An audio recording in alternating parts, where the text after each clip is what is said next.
है। पिछले 11 सालों में मेरे प्रधानमंत्री नरेंद्र मोदी जी के नेतृत्व में जिस तरीके से सरकार की उपलब्धियां रही हैं, नीतियां रही हैं, के गांधी मैदान में संपूर्ण क्रांति का आह्वान किया था और वो संपूर्ण क्रांति का आह्वान कांग्रेस की सत्ता को ही उखाड़ फेंकने के लिए किया था। उन्होंने बिहार विधानसभा के परिदृश्य को आज डिफरेंट लेवल पर समझने की कोशिश करते हैं कि आखिर चिराग पासवान राज्यसभा पद छोड़ने के लेकर के कैसे तैयार हो गए।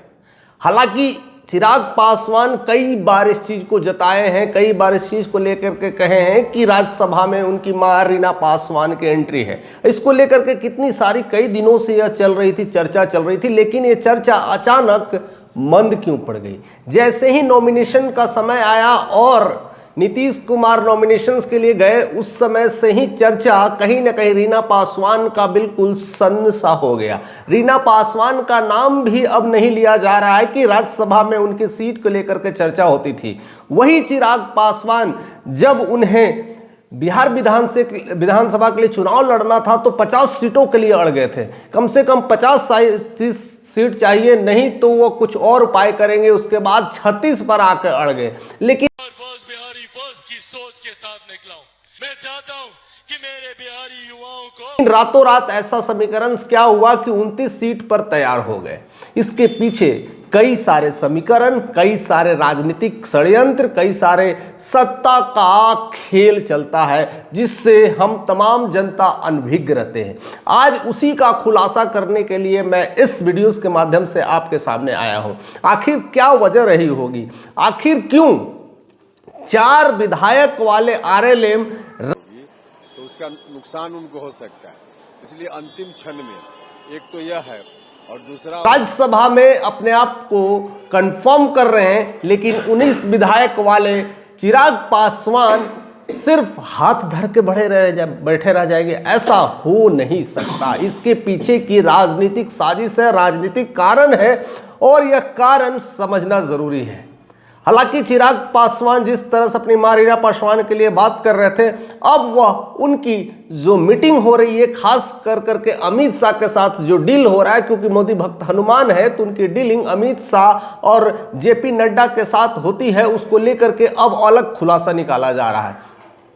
वही मांग जो 19 विधायक जीतने के बाद डिप्टी सीएम की मांग चल रही थी कि कहीं ना कहीं अरुण भारती डिप्टी सीएम हो, और अब वो परिदृश्य दिखने लगा है, अब वो झलकने लगा है, क्योंकि नीतीश कुमार राज्यसभा के लेकर के जैसे ही नॉमिनेशन कर दिए तो मुख्यमंत्री का सीट खाली हो गया और मुख्यमंत्री को लेकर के कई सारी चीजें, मंत्रियों का तबादला, हेर फेर होने वाला है।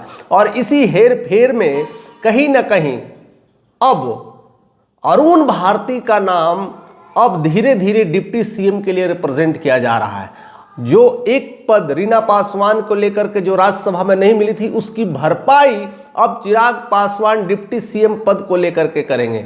अदरवाइज एक और ऑप्शंस दिया जा रहा है, एक और अंदर के तहखाने से बातें निकल करके आ रही है। इस चीजों को ध्यान से समझिएगा, क्योंकि अगर राज्यसभा नहीं मिला, इतना बड़ा सीट 19 सीट लाए हैं, उनको नहीं मिल रहा है, और आरएलएम 4 विधायक को लेकर के उनको सारी चीजें मिल रही है, मंत्री भी मिल गया और राज्यसभा में मिल गया। ये कैसा पॉसिबल है, ये कैसा न्याय है। यानी एनडीए में कुछ भी ठीक नहीं चल सकता। इसको समीकरण सेट नहीं कहते हैं, यानी आपस में कुछ ना कुछ दाल गल रहा है, जिसको हम लोग तहकीकात तक नहीं पहुंच रहे हैं। यानी इस बार क्लियर हो चुका है कि रीना पासवान नहीं जाएगी। तब उनको जब गठन होगा तो नया मंत्रिमंडल के थ्रू 3 मंत्री पद अब लोक जनशक्ति पार्टी को मिलने वाले हैं, 1 एमएलसी सीट भी मिलने वाली है, और साथ साथ एक डिप्टी सीएम की भी बात चल रही है, वो है अरुण भारती को लेकर के। ये सब सारे पदों को लेकर करके अभी उन्हें मनाने की कोशिश की जा रही है। डिप्टी सीएम को लेकर के अभी हामी नहीं हुई है, क्योंकि डिप्टी सीएम को लेकर के भी अभी बहुत सारे असंतोष है। क्योंकि अगर नीतीश कुमार अगर जेडीयू से मुख्यमंत्री नहीं रहेंगे तो उन्होंने 2 डिप्टी सीएम का डिमांड कर दिया है और बहुत सारे गृह मंत्रालय स्पीकर पद का भी डिमांड कर दिया। ऐसे में खेल बड़ा गंभीर होता जा रहा है।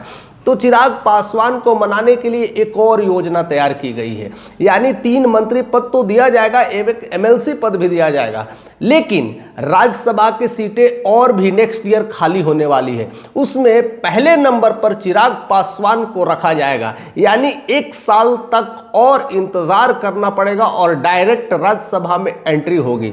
ऐसा प्रारूप तैयार किया जा रहा है, ऐसा बीजेपी की तरफ से एक प्रारूप, और एनडीए में आपस में जो रूसाफुली का जो खेल चल रहा है उसको मनाने की साठगांठ की जा रही है, क्योंकि चिराग पासवान वही चिराग पासवान है जो एक एक सीट के लिए फाइट करते थे। बिहारी फर्स्ट काम करता है। आज किसी पिछले बार लगातार एलजीपीआर की तरफ से कितनी बार शंखनाद हुई थी कि हम लोग 100 सीट लेंगे, 80 सीट लेंगे, 60 सीट लेंगे, 50 लेंगे, 36 लेंगे, और धीरे धीरे 29 पर मान गए और चेहरे में वही खुशमिजाज दिखते थे। यानी इसका मतलब कुछ ना कुछ तो क्लियर हो जाता है, क्योंकि उनके पास कई सारे ऑप्शन थे, उनके साथ जनसुराग का ऑप्शन था, कई सारे नाम जोड़े जा रहे थे कि जनसुराग से मिलकर के पार्टी खड़ी कर सकते हैं और अपना इलेक्शंस के लेकर के बागडोर तेज कर सकते हैं, उन्हें डायरेक्ट सीएम पद के लिए भी चुना जा सकता है। ऐसे लेकर के कई सारे बातें उलट रही थी और वह शायद हो सकता है कि केंद्रीय मंत्री पद को छोड़ करके बिहार विधानसभा के लिए अपना चुनाव लड़ सकते हैं। ऐसे कई सारे मामले आ रहे थे, लेकिन मनाने की कोशिश में बीजेपी सफल हो गई और चिराग पासवान को मना करके 29 सीटों पर रख दिया गया और जीत भी हुई। 19 सीटों पर एकदम लंबा सफर, लंबी छलांग मार दिया और तीसरी फ्रंटलाइन पार्टी बन चुकी है। और ऐसे पार्टी बनने के बाद अब उनको सीट ना मिलना इस बात का इंडिकेशन है कि वह कुछ और बड़ा खोज रहे हैं, या फिर आपस में मनाने के पीछे एक और बड़ा, जो कहते हैं एक और बड़ा मंत्री पद, उसे लेने की कोशिश। और चिराग पासवान कतई तैयार नहीं होंगे बिना लिए, और इनको लेकर के कई सारे खेल अभी भी शुरू हो चुका है। तो क्या लगता है कि अभी अरुण भारती को डिप्टी सीएम की कुर्सी मिल सकती है, या फिर 3 मंत्री पद और 1 एमएलसी सीट को लेकर के संतुष्टि मिलेगी, क्योंकि अगले साल राज्यसभा में डायरेक्ट एंट्री चिराग पासवान की हो सकती है। यह बहुत कुछ खेल है, क्योंकि राजनीति का एक खेल है जो हम लोग देखते हैं, और एक लोग जो है राजनीति के जो नेता है जो सत्ता का खेल अंदर बैठ करके भी करते हैं, और इसी सत्ता के खेल में बिहार कहीं ना कहीं पीछे या पिछड़ता जा रहा है। आप क्या सोचते हैं ज़रूर कमेंट करके बताइएगा। चैनल पे नए तो सब्सक्राइब करके जाइएगा।